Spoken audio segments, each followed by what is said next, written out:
예, 안녕하십니까. 전 한국전자통신연구원의 박찬성이라고 합니다. 사실 세션이 AI 에이전트인데 에이전트 관련 내용이라기보다는 이제 오픈소스 제가 해왔던 활동을 뭐 여러 가지가 있는데 그중 10개 정도를 좀 추려가지고 좀 설명을 드려보도록 하겠습니다. 사실 오픈소스 활동을 하면서 제가 AI 활동에 좀 발을 들여놨었는데 그 하기 전에는 AI를 전혀 모르던 사람이었는데 한 8년 정도 동안 이렇게 활동을 하다 보니까 뭐 여러 가지 그 기여를 할 수가 있었는데 이것을 통해서 이제 AI 오픈 소스 기여 활동에서 어떤 역량이 중요하고 어떤 게 패러다임이 좀 바뀌고 있고 뭐 이런 내용들을 조금 전달드리고자 합니다. 일단 간단히 설명드리면 저는 이제 오픈 소스 발표니까 이제 오픈 소스 관련 활동으로는 여러 가지 커뮤니티 활동을 하지만 약간 공식적으로 활동하는 거는 이제 구글 디벨로퍼 엑스퍼트라는 그 구글에서 이제 지명해준 그 공인 이제 개발자 이런 게 있고요. 그리고 허깅 페이스 펠로우로 지금 한 4년 정도 활동을 하고 있어서 여러 가지 오픈 소스 프로젝트에 기여를 하고 있습니다. 참고로 이거 업로드된 발표 자료하고 좀 많이 달라가지고 이거 나중에 다시 바꿔치기 해드리겠습니다. 그 밖에 이제 작년부터 이제 미스트럴 AI도 얘는 클로스드긴 한데 이제 오픈 소스 쪽으로도 어느 정도 활동을 하고 있어서 이제 제가 이제 뭐 인공지능 위원회도 있다 보니까 소버린 AI 쪽으로 뭔가 시너지가 있지 않을까 싶어서 활동을 하고 있고요. 그리고 쿠버네티스 이런 거 많이 쓰실 텐데 그런 거 외에 이제 CPU 클러스터 환경을 매니지먼트하는 디스텍이라고 하는 그런 오픈 소스 프로젝트에 약간 앰베서더 자격으로 활동을 하고 있습니다. 그래서 오늘 발표 시간이 30분이라 가지고 사실 뭔가 테크니컬한 설명을 드리기보다는 그냥 뭐 어떤 것들을 해왔고 거기서 이제 제가 어떤 걸 얻을 수 있었고, 그러니까 여러분들도 이제 AI 오픈 소스 활동을 하고 싶으신 분들도 많으실 거기 때문에 어떤 식으로 이걸 접근하면 좋을까 이런 생각들을 하실 것 같아요. 그래서 그런 아이디어를 드리는 이제 차원의 발표라고 보시면 될 것 같습니다. 그래서 오히려 빨리 끝날 수도 있지 않을까 그렇게 생각합니다. 그래서 순서는 이제 오픈소스 이제 활동이 뭐 여러 가지로 이제 정의될 수 있는데 제가 생각하는 활동이 뭔지 말씀드리고, 저는 이제 크게 제 AI 커뮤니티 이게 패스를 제 스스로들 돌이켜 보면 이제 저는 MLOps 관련 활동을 많이 했었고 이제 챗 GPT 모먼트 이후로 이제 MLOps는 사람들이 이제 좀 관심사가 많이 떨어지고 해서 LLM 관련 활동을 좀 이어나가고 있는데 이제 그걸 이제 추려서 10개 정도 소개를 드리고, 이제 여기 계신 분들 이제 AI를 원래 하시던 분도 계실 거고 AI를 잘 하시는 분도 계실 거고 아니면 소프트웨어 엔지니어 이쪽으로 그냥 백그라운드가 완전 잡혀 계신 분도 계실 텐데 이제 저는 세 번째 케이스거든요. 원래 소프트웨어만 하던 사람인데 이제 그런 사람 관점에서 이제 그 AI 패러다임 속에서 어떻게 기여하고 어떻게 살아남을 수 있을지 이런 얘기를 좀 나눠보고자 합니다. 그래서 오픈소스 활동 이제 뭘까 이제 생각해봤는데 이제 오픈소스라고 하면 이제 주변에 있는 사람들 말하면 이제 오픈소스 코드 얘기를 많이 하더라고요. 근데 그 코드는 이제 되게 아주 일부분이 불과하다고 저는 생각하고 이제 오픈 커뮤니티라고 보시면 될 것 같습니다. 그래서 그리고 이제 오픈소스의 활동을 한다는 건 이 커뮤니티를 다방면적으로 그 성숙도를 발전시키기 위한 모든 종류의 활동을 의미한다. 이제 그렇게 좀 활동을 하다 보니까 느끼는 바로 이렇게 좀 정리가 되는 것 같습니다. 그래서 직접적으로 코드를 작성해서 신규 기능을 구현하거나 버그를 고치거나 리팩터링하는 뭐 이런 활동도 있겠지만 이제 간접적으로 프로그램을 그냥 사용하는 것만으로도 사실 오픈 소스 기여라고 볼 수가 있거든요. 왜냐하면 사용하면 이제 버그가 나오기 때문에 버그 리포트를 하면 이제 기여한다 볼 수 있고 이제 코드 리뷰 같은 걸 참여할 수 있을 것 같고, 이제 비코드적 활동으로는 문서화 같은 게 당연히 있을 수 있는데 이제 많은 분들이 잘 모르시면 번역 같은 것도 오픈소스 활동이 되고요. 그리고 다양한 그 example, 사실 이제 AI 쪽에서는 특히 example이 되게 중요한데 왜냐하면 이 모델을 학습시키는 데 있어서 대규모 컴퓨팅 자원이 들어가는데 이걸 스위치 누르기가 상당히 좀 무섭거든요. 그래서 좀 잘 돌아가는 레시피 같은 게 좀 필요합니다. 이제 그걸 누군가가 example를 잘 만들어 놨으면 그걸 일단 재현을 한 다음에 이제 자기 거 체득화해서 커스터마이징 하는 그런 과정들이 필요하기 때문에 예시가 상당히 중요하고, 그리고 간단한 베이직한 튜토리얼을 포함해서 이제 기술 리포트 작성하는 이 능력이 좀 많이 중요한 것 같습니다. 그래서 이런 활동들이 많이 이루어지고 있고, 이제 커뮤니케이션은 뭐 당연히 이제 협업, 이제 오픈 소스 활동을 하면 이제 같은 회사 내가 아니고 다른 다양한 회사에서 같은 공통 관심사로 모인 사람들이 모여서 같은 목표를 향해서 나가기 때문에 이제 다 서로 다른 뭐 기업 문화, 뭐 백그라운드 다 다르기 때문에 이 사람들하고 어떻게 이제 뭐 협업을 할 것이냐, 커뮤니티 활동할 것이냐 이거 상당히 중요한 이제 활동이라고 볼 수 있을 것 같습니다. 특히 이제 AI 쪽에 와서는 이제 공개 원칙이 좀 더 투명해져야 되는 것 같다 이런 생각이 들어서 요즘은 이제 오픈 소스 AI라고 하면 이제 모델 웨이트를 포함해서 이제 데이터셋 모델링 하는 코드, 모델 가중치, 이제 그거의 기술 리포트, 뭐 기술 리포트를 넘어서 논문까지 다 오픈을 해야 되는 뭐 하고 싶으면 하는 거고 안 하면 안 하는 건데 이제 이 오픈 소스 커뮤니티가 성숙하고 아주 건전하게 뻗어나가기 위해서는 이런 것들이 필요하다. 이제 AI라는 그 영역 자체가 상당히 발견적인 어떤 실험적인 부분들이 상당히 많기 때문에 그 실험적인 것은 이런 약간 익스텐시브한 실험과 평가를 통해 가지고 그거를 봐야지만 이제 누군가가 그 오픈 소스를 사용한다고 했을 때 이걸 신뢰할 수 있거든요. 그냥 테크니컬하게 신텍티컬하게 문제없이 돌아간다라는 것은 이제 소프트웨어 엔지니어링 하던 과거에는 상관이 없었던 건데 이제 AI 같은 모델을 내가 활용한다 했을 때 코드가 돌아간다 안 돌아간다 이거는 큰 의미는 없습니다. 그래서 그 모델이 실제 유용하게 내가 원하는 대로 작동하느냐 안 하느냐는 이런 리포트를 통해서 1차적으로 파악이 되기 때문에 이런 상당히 중요한 활동 영역이 되는 것 같습니다. 이제 오픈 소스 활동을 하면 이제 대부분 사람들이 이제 오픈하면 이제 너무 퍼주는 거 아니냐 이런 생각을 하는데 이제 개인적인 생각으로는 오픈 소스 활동으로 크게 이제 이득을 얻을 수 있는 부분은 아무래도 협업이라고 하는 건 결국 이제 많은 그 협업자들을 아주 프로미싱한 협업자들을 구할 수 있다. 그러니까 이게 제가 뭐 직장이 바뀌든지 말든지 항상 그 저하고 타이트하게 붙어가지고 원하는 바를 같이 목표 달성할 수 있는 어떤 그 끈끈한 그 협업 관계를 얻을 수 있고 그리고 회사에서는 제가 프로젝트 할 때는 A라는 사람은 너는 이거 하고 B라는 사람은 이거 하고 완전히 영역을 분리해서 구현을 하는 편인데 오픈 소스 활동을 하다 보면 이 사람이 하던 걸 제가 할 때도 있고 저 사람이 내 걸 할 때도 있고 그렇게 협업을 한 뭐 5년, 6년, 7년 막 이렇게 하다 보면 약간 그 전문성이라는 것이 어느 정도 블렌딩되는 현상이 발생합니다. 그래서 제가 이제 소프트웨어 엔지니어링만 했지만 제가 이제 되게 부족했던 부분은 AI 모델링이라든지 AI 모델 평가하는 방법이라든지 그런 특화된 코어 부분이 상당히 부족했는데 이제 이런 협업들을 오래 하다 보면 이제 그런 능력들이 어느 정도 많이 장착이 되게 되는 그래서 전문성이 약간 그 뭐죠 수평적으로 확장되는 그리고 내가 하던 걸 계속 하니까 계속하는 걸 계속하면 당연히 전문성이 더 깊어지겠죠. 최신 트렌드를 가져와서 하면 그러니까 뎁석 있게도 되지만 이제 이게 수평적으로 확장되는 그런 경험들을 얻을 수 있는 것 같습니다. 그 성장을 이뤄내겠죠.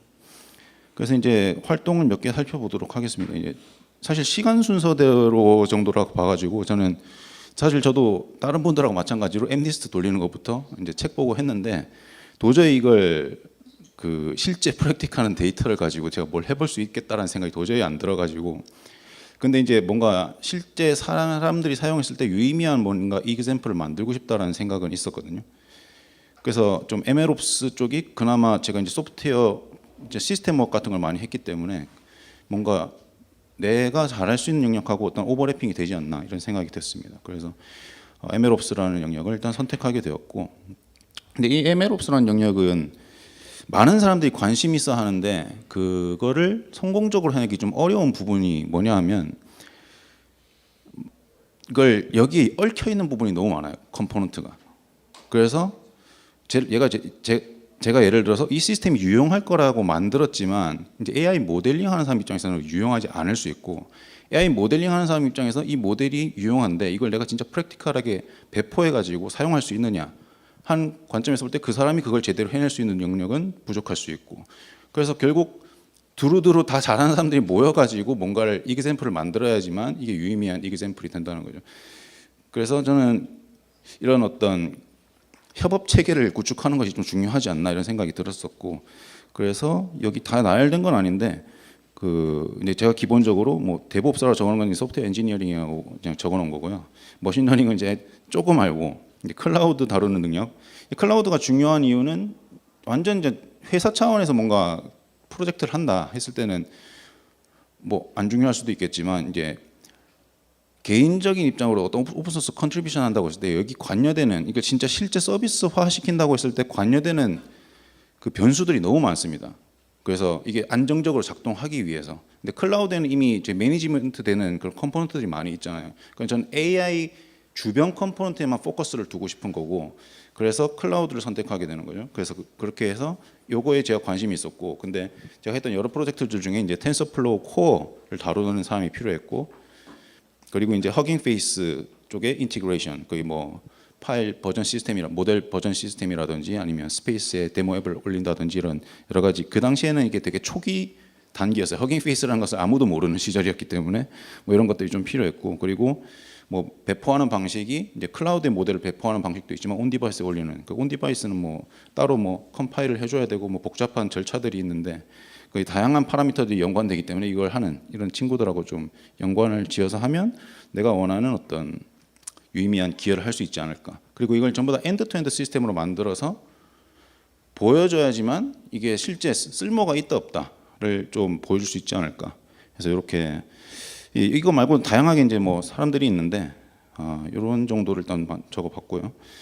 그래서 이제 활동 사례 10개 중에 첫 번째는 이제 처음으로 했던 게 이제 이걸 테크니컬하게 설명드린다기보다는 이게 뭐 그냥 간단히 설명드리면, 그냥 7세기에서 이제 모인 데이터를 모델을 평가할 수준까지 모이면 그 데이터를 가지고 모델을 평가한 다음에 이 모델의 성능이 이전 거보다 뭔가 좀 저하가 됐다, 이러면 자동으로 트리거링해서 그 데이터의 버전 관리를 한 다음에 그거랑 옛날 데이터랑 병합을 시켜서 재학습을 시켜서 재배포를 하는 일종의 그 엔드투엔드 어댑테이션 시스템이라고 볼 수 있는 거죠. 근데 제가 이제 클라우드 쪽으로 좀 다룰 줄 알았고, 이 당시에 여기 사용했던 소프트웨어 그 프레임워크가 텐서플로우 익스텐디드라는 건데, 요걸 아는 사람이 거의 없었어요. 저는 좀 그쪽으로 많이 파가지고 제가 좀 아는 상황이었고, 근데 저는 이제 AI 모델을 배포하고 AI 모델을 어떻게 평가하고 데이터가 배치로 들어왔을 때 어떻게 평가하고 어떻게 집어넣을 것이며 이런 걸 어느 정도는 알지만 너무나 시간이 오래 걸리는 작업이고, 그래서 약간 요 친구랑 같이 한 거죠. 얘가 그 당시에는 이제 지금은 이제 서로 뭐 아는 부분이 거의 다 뭐 비슷비슷해졌는데, 그때는 제가 이제 그쪽으로밖에 모르고 이 친구는 이제 AI 모델링만 관심 있던 부분입니다. 그래서 하다 보니까 뭐 이렇게 만들게 된 거죠. 그래서 실질적으로 이게 유용하냐 안 하냐는 검증은 이제 구글 직원을 통해서, 그 당시 내 텐서플로우 테크 리드 이런 사람들한테 기술적으로 평가받고 글 쓴 게 리포트 적은 게 문제가 없다, 이게 교차 검증을 받아서 이제 블로그까지 올리는 이런 과정을 통해서, 그리고 모든 코드하고 재현할 수 있는 이런 모든 것들을 다 공개를 했었습니다. 그래서 아마 이렇게 해서 이제 커뮤니티에 엔드투엔드로 이렇게 오픈 소스로 공개한 사례가 지금도 많이는 없지만 그 당시에는 거의 없었기 때문에 많은 기여를 하지 않았나 이런 생각이 좀 들고요. 그리고 이제 머신러닝 모델 배포하는 부분인데, 이제 머신러닝 모델 배포하신 분들은 이제 다 알겠지만 그냥 이게 튜토리얼 보고 배포한다고 끝나는 게 아니고, 그 배포할 때 관여되는 파라미터 개수가 너무 많습니다. 그리고 그거에 따라서 최적화를 어떻게 할 것이냐. 근데 내가 배포하는 타겟 하드웨어는 무엇이며, 뭐 아니면 뭐 스레드는 몇 개를 줄 것이고, 뭐 코어는 몇 개로 나눴을 것이고, 뭐 이런 여러 가지 파라미터들과 그 값들의 레인지가 상당히 엄청나게 많은데, 이제 그거는 제 생각에 이제 엔지니어 하는 사람 입장에서 그런 가능성을 열어둔 것 같아요. 그러니까 이 사람들이 이걸 전부 다 이거 어떻게 하면 최적화해서 배포할 수 있다를 검증해서 라이브러리화한 건 아닌데, 그래서 찾아보면 그런 파라미터들이 엄청 많지만 이 모든 파라미터 조합에 대해서 실험해본 케이스는 사실 없습니다. 그래서 사실 그런 AI 커뮤니티 그 엔지니어링 특성인 것 같아요. 그런 파라미터가 엄청나게 많은 게. 그래서 그런 부분이 아마 오픈 소스 사용하는 사람들이 조금 아쉬운 부분인 것 같아요. 내가 이 기술을 쓰는데 어떤 값으로 설정해서 쓰느냐. 근데 그걸 리포트한 결과는 많이 없는. 그래서 제가 이제 했던 것은 이렇게 모델을 배포를 해가지고 쿠버네티스 상에 올려서 쿠버네티스에 어떻게 클러스터를 구성을 하고 로드 테스트를 어떻게 했고, 그리고 이 모델을 컴파일할 때 뭐 GPU 특화되게 컴파일하고, 그 GPU 텐서 오퍼레이션 할 때 인터 오퍼레이션은 어떻게 스레드를 어떻게 활동하고 인트라 오퍼레이션은 어떻게 활동하고, 뭐 이런 값들을 바꿔가면서 로드 테스트를 해서 뭐 커뮤니티에 기여한 사례가 될 것 같습니다. 세 번째는 이제 AI 그 모델이 보통 이게 크기 때문에 크고 평가 데이터셋 상에서는 잘 작동한다고 해도 실제 잘 작동하는지는 좀 알기 어렵습니다. 그래서 보통 많이 쓰는 패턴이 세미 오토메이션 해서 배포하는 그런 과정이 있죠. 그래서 보통 잘 된다 했을 때 모델을 버전 업그레이드 했지만 얘를 실제 프로덕션 환경에 내놓는 건 아니고 일종의 프로토타입 애플리케이션인데 A/B 테스트 같은 걸 통해서 실제로도 잘 되는지를 파악하는 거죠. 그래서 약간 매뉴얼하게 GitHub 인티그레이션을 해가지고, 그리고 이게 좀 유용한 점이 뭐냐면 협업하는 관점에서 이걸 이렇게 안 해놓으면 뭐라고 해야 돼? 키 같은 걸 서로 공유를 해가지고 각각 따로따로 다 실행을 해야 돼요. 협업하는 게 상당히 좀 불편한 그런 환경이 되거든요. 이렇게 해놓으면 누구든지 코드를 수정을 하거나 뭐 데이터를 바꾸거나 할 때마다 이제 새로 파이프라인이 쭉 실행이 돼가지고 클라우드에 올라가서 데이터 전처리는 데이터 플로우라고 하는 그 CPU 인텐시브한 작업에 할당이 되고, 트레이닝하고 뭐 디플로이하는 과정을 통해서 이제 허깅 페이스에 올리게 되는. 그 프로토타입 앱이 이걸 딱 누르면 업데이트 쫙 돼서 프로토타입이 실제 업데이트된 모델 버전에 타겟팅이 돼서 바로 인터랙티브 할 수 있고, 버튼을 누르면 이제 뭐 예를 들어서 클라우드로 보낼 수 있는, 이게 상당히 그 프랙티컬한 그 유스 케이스 중 한 개인데, 이런 세그멘테이션 애플리케이션에 대해서도 이제 엔드 투 엔드로 만든 사례는 없었고, 약간 이런 관점에서 이제 GitHub 인티그레이션을 했기 때문에 저는 이제 오픈 소스 쪽으로 좀 기여를 하지 않았나. 근데 여기서 이제 뭐 여러 가지 협업 이제 좀 늘어나게 했고, 그래서 이런 모든 활동들이 그 이제 점점 제가 할 수 있는 게 많이 늘어나는 거죠. 그리고 또 다른 이제 사례는 이제 스테이블 디퓨전이 막 나왔을 때인데, 이때 드림부스를 케라스로 구현한 사례가 없어서, 근데 제가 이제 텐서플로우 케라스 유저였다 보니까 그걸 구현해서 뭐 드림부스를 만들어서 배포하는 걸 보여준 다음에 약간 엔지니어링하는 관점에서 이런 약간 어프로치가 좀 재밌을 것 같다 생각을 해서 디퓨전 모델을 이렇게 파인 튜닝을 하게 되면 이렇게 뭐 원래 걸 쓸 수도 있고 어떤 특정 스타일의 픽스된 그 디퓨전 모델로 갈아 끼울 수도 있고 아니면 인페인팅 하는 걸로 갈아 끼울 수도 있는데, 어쨌든 대부분의 예시는 이제 이런 거였어요. 텍스트 인코더하고 디퓨전 모델하고 디코더가 함께 뭉쳐서 이게 하나의 모델인 것처럼 작동을 한다는 거죠. 근데 약간 GPU 유틸라이제이션 항상 난 100% 유지하고 싶은 거죠. 항상 놀지 않게 만들고 싶어서 요것만 따로 분리해서 GPU 머신에 하고, 텍스트 인코더하고 디코더는 사실 그렇게 GPU 인텐시브한 워크로드가 아니기 때문에 이건 CPU 기반의 가벼운 머신에 해서 이렇게 완전 3개를 분리하거나 뭐 어떤 조합으로도 배포할 수 있는 약간 이런 예시를 만들어서 이제 오픈 소스로 공개를 했었고, 그 다양한 엔드포인트에 연결되는 거 해서 이그샘플을 만든 거죠. 이그샘플을 좀 재밌게 만들었던 경험이 있습니다. 그래서 이런 뭐 사실 소프트웨어 하시는 분들은 이제 AI 경험 전혀 없으면 이런 생각을 잘 못 하시거든요. 그래서 좀 조금 뭔가 이런 쪽 기여하지 않았나 이런 생각이 좀 들었습니다. 그리고 이제 이런 프로젝트를 한 개 할 때마다 그 당시에는 AI 쪽으로 제가 논문을 쓸 생각은 없었고 잘 쓸 자신도 없었고, 근데 대신에 이제 텐서플로우 팀이라든지 구글 클라우드 팀하고 같이 그 블로그 작성, 그러니까 제가 만든 게 실질적으로 유의미하냐, 그리고 너희들이 만든 기술이 여기 다 통합되어 있는데 너희들이 이걸 만든 사람 입장에서 봤을 때 유즈 케이스가 타당하냐, 베스트 프랙티스냐, 요걸 교차 검증 받기 위해서 이제 같이 블로그를 작성을 많이 했었습니다.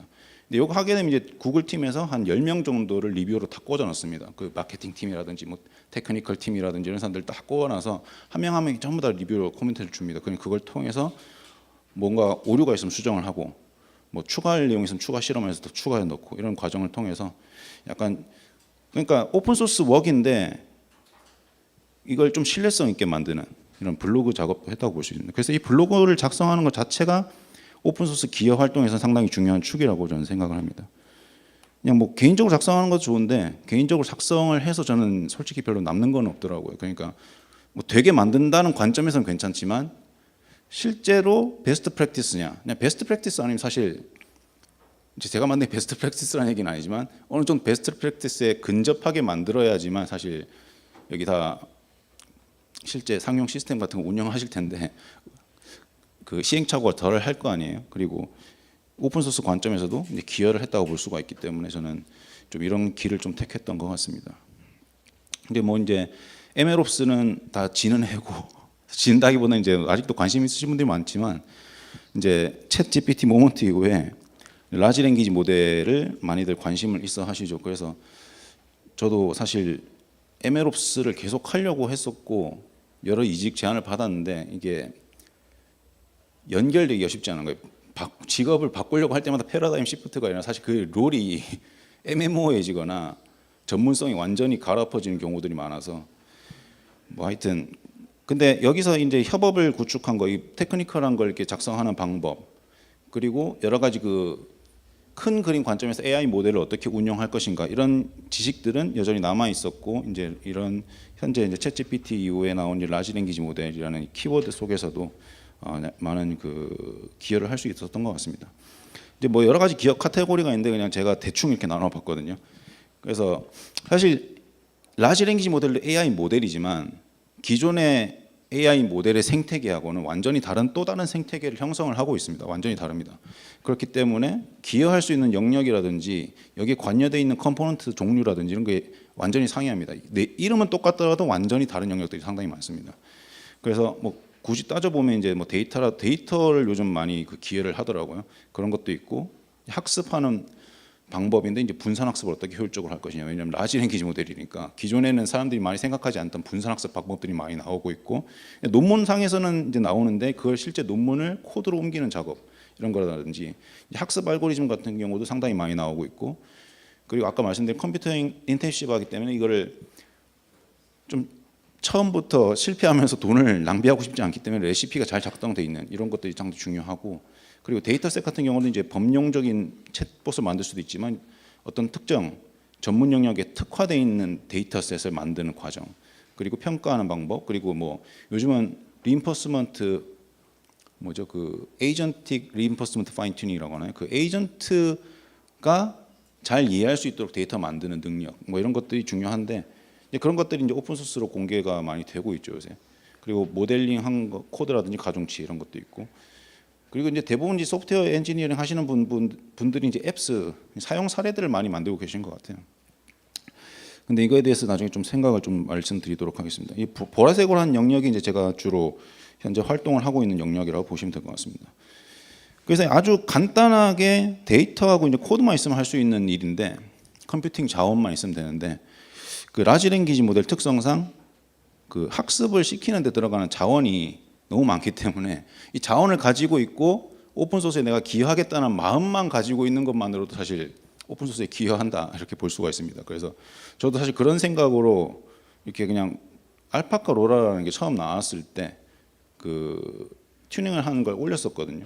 근데 저는 이제 그냥 올리기만 했는데 상당히 많은 사람들이 가져다 쓰더라고요. 이게 공식 뭐 커뮤니티에 소개도 됐었고 가만히 있었는데 누가 이렇게 퀀티제이션도 해줬고 아니면 어떤 사람이 나중에 보니까 뭐 허깅페이스 리더보드 그 당시에 지금은 폐지됐지만 그 리더보드의 상위권에 있는 모델인데 들어가서 보니까 뭐 제 모델 가중치를 머징해서 사용한 경우들도 있었고 그리고 뭐 다양한 그 협업 경우들을 만들어낼 수 있었습니다. 그래서 모델 가중치 공유는 얼핏 보면 되게 쉽지만 상당히 중요한 영역인 것 같다 이런 생각이 듭니다.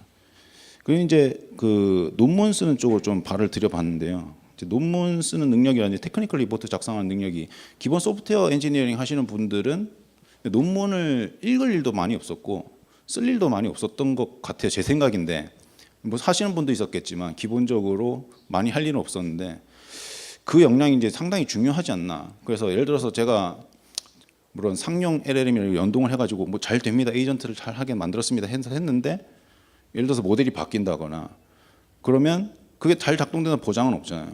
그러니까 이게 어떤 환경에서 잘 작동되는지를 보여줘야 되는데 근데 AI 모델이라는 것 자체가 이 주변을 둘러싼 애플리케이션 만든 사람 입장에서 볼 때 블랙박스의 영역이다 보니까 그게 잘 작동되는 환경이라든지 어떤 모델을 썼냐든지 어떻게 평가를 했는지 이것에 대한 리포팅 정보가 상당히 중요합니다. 그래서 신뢰성이라는 거죠. 그것이 없으면 기본적인 신뢰가 불가능하다.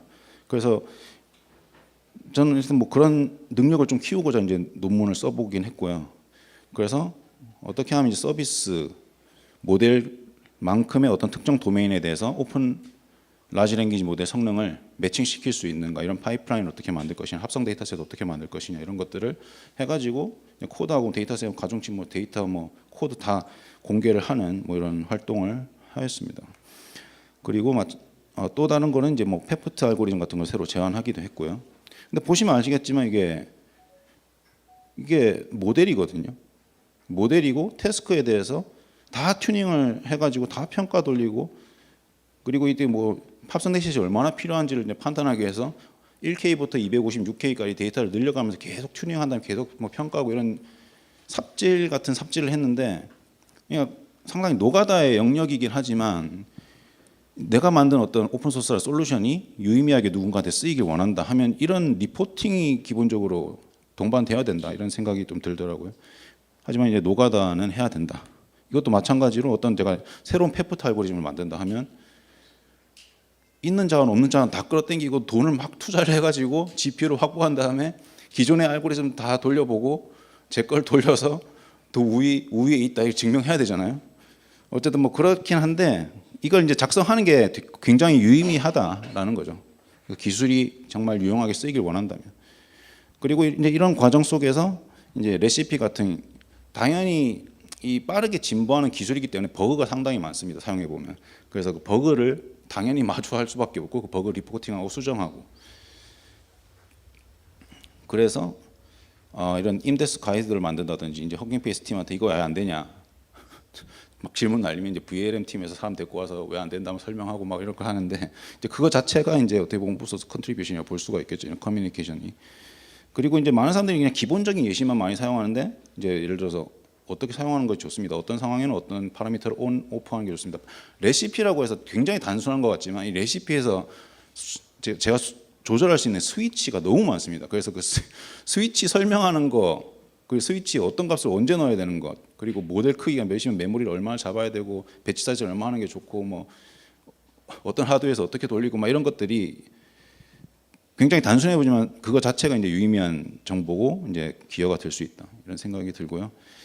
그리고 이제 LLM 모델이 지금은 뭐 다양한 사용 사례들이 나오고 있는데 챗봇으로 사용할 수 있는 사용 사례가 많이 없었어요, 그 당시에는. 그리고 많은 AI 연구자들이 그라디오라는 걸 썼었는데 뭔가 그라디오를 커스터마이징해서 쓰는 사람이 전혀 없었습니다. 그래서 그냥 제공되는 컴포넌트만 쓰고 커스터마이징해서 쓸 줄 모르니까 이걸 가지고 뭔가 LLM이 조금 더 사람들한테 유용하게 쓸 수 있는 방법을 알릴 필요가 있겠다.